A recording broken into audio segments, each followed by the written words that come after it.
Hey guys, welcome back to Purvi Nursing Classes. Hope you all are doing very well. And जिन भी students ने old videos old classes shorts अभी watch नहीं किए हैं, please visit the channel, subscribe the channel and watch all the videos and beautiful shorts. चलिए, आज हम जो टॉपिक करने वाले हैं that is related to the fluids, types of fluids जो हम किसी हेल्थ केयर एजेंसी में यूज़ करते हैं, हॉस्पिटल में, क्लिनिक में, एंड बॉडी फ्लूइड के बारे में हम बात करने वाले हैं.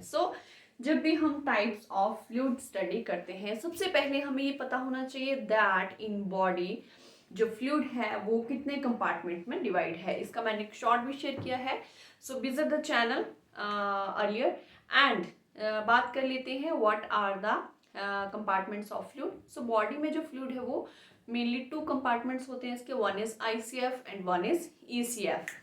ICF is intracellular fluid and ECF is extra cellular fluid. So name से ही पता चल रहा है that intracellular fluid is which is present inside the cell and extracellular fluid is which present outside the cell. So जब भी हम बात आती है ICF एंड ECF की, ICF जो है that is the about 2/3 of the body fluids and ECF is 1/3 of the body total body water. So cations and anions की बात कर लेते हैं.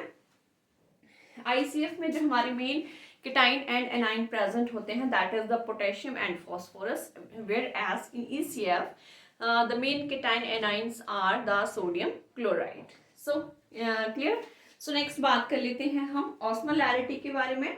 What is osmolarity? बिकॉज जब भी हम टाइप्स ऑफ फ्लूइड की बात करते हैं उससे पहले हमें ऑस्मोलैरिटी, व्हाट इज ऑस्मोलैरिटी, इसका पता होना बहुत जरूरी है. So osmolarity is, it is the measurement of the total concentration of the solutes in a fluid. So ये एक solute की concentration को measure करने का यूनिट होता है एंड इसे हम ऑस्मोलैरिटी पर लीटर में यूनिट्स में बनाते हैं. So the normal osmolarity of plasma is 280 to 295 milli osmolarity per litre. And it is the very important topic of the fundamental of nursing. So students, please enjoy the classes, be with the Purvi nursing classes and like and share the classes. चलिए बात कर लेते हैं types of fluid. Main हमारे तीन fluid जो है वो होते हैं. One is isotonic, next is hypotonic and next is hypertonic. So iso name से ही क्लियर हो रहा है. Iso mean same. So the fluid which have same osmotic pressure as the body fluids, वो फ्लूइड्स जिनका ऑस्मोटिक प्रेशर जो है हमारे बॉडी फ्लूइड्स के बिल्कुल बराबर में होगा, that is the isotonic fluids. So देख लेते हैं कब यूज होते हैं. These are use to treat dehydration in the clinical setting. Mainly जब भी पेशेंट जो है डिहाइड्रेशन के साथ क्लिनिक में पहुंचता है हॉस्पिटल में, तो हम उसे आइसोटोनिक सॉल्यूशन जो है वो प्रोवाइड करते हैं. फॉर एग्जांपल भी देख लेते हैं इसका. मेनली RN रिंगल लैक्टेट जो है हम यूज करते हैं, plasma lights and 5% dextrose in the water. So this is the about the isotonic solution. Next one is hypotonic. So hypo word जब भी आता है it means less and hyper जब use होता है it means higher. So hypotonic solution are the solution which have the low osmotic pressure than the body fluids.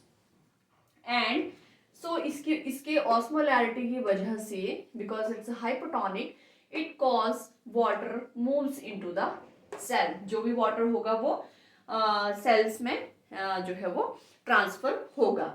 So mainly it is used in dehydration and हाइपरनेट्रीमिया जो condition होती है उसमें use होता है. और इसके बारे में mainly cautiously in the heart, liver, kidney disease में हमें बहुत ही केयरफुली जो है हाइपोटोनिक सॉल्यूशन का यूज करना पड़ता है. एग्जांपल्स इसका देख लेते हैं हम. Sodium chloride NaCl less than 9% concentration and 2.5% dextrose, ये हमारे एग्जाम्पल हैं हाइपोटोनिक सॉल्यूशन के. And the next one is the hypertonic solution. So hyper means higher. So it have, these are the fluids have high osmotic pressure than the body fluids. Body fluids से इनका जो osmotic pressure होगा वो high रहेगा, जिसकी वजह से जो water होगा fluid moves out of the cell. वहाँ पे क्या जरूरी होगा कि जो fluid होगा वो cell से बाहर की तरफ जो है वो transfer होगा. जब भी हम हाइपोटोनिक सॉल्यूशन पेशेंट को देते हैं, must watch for hypertension, hypervolemia and breathing difficulty because it causes many of the complications like hypertension, hypervolemia and breathing difficulty. So इसके examples हम देख लेते हैं. So hypertonic solution में बहुत सारे हमारे जो fluids हैं वो काउंट किए जाते हैं. D5, D10, D25, D50, RL 5%,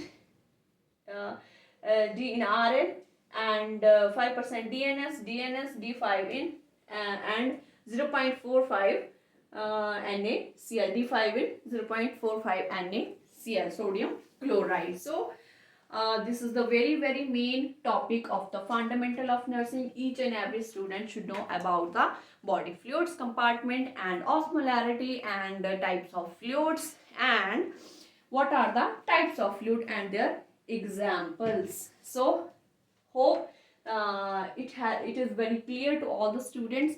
Stay connected with Purvi Nursing classes. मिलते हैं next video में with next very beautiful topic. Thank you. Have a nice day.